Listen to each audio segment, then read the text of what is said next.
Přírodní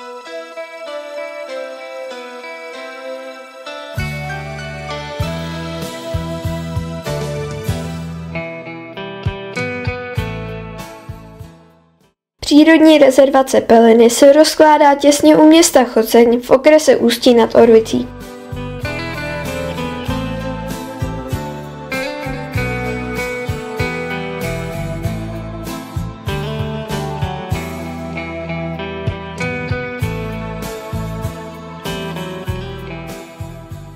Předmětem ochrany jsou suťové lesy a nápadné opukové skalní pilíře, stěny, které se vypínají nad řekou Tichou Orlicí v blízkosti města Choceň.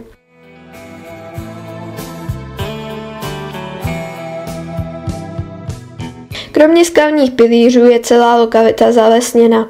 Jedná se o regionálně velmi významnou botanickou a zoologickou lokalitu.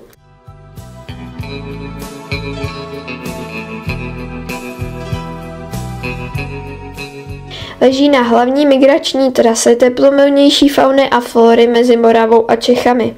Několik druhů teplomilných rostlin má zde izolovanou lokalitu.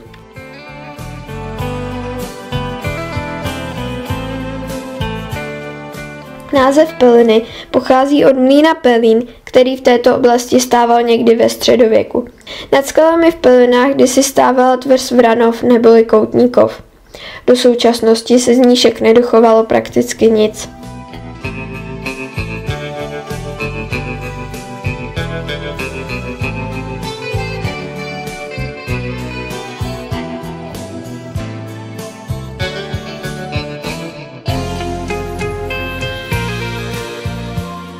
Vyskytují se zde vzácné druhy měkkýšů, například zemoun skalní.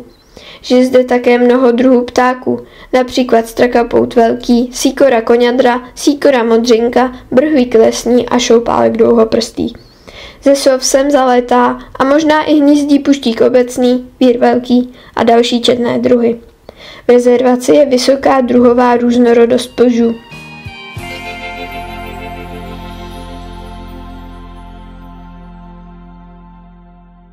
Strmé suťové svahy jsou porostlé suťovými lesy, které jsou dnes až pralesovitého charakteru s víceméně přirozenou skladbou stromového patra. Jedná se spíše o teplomilnější variantu suťových lesů.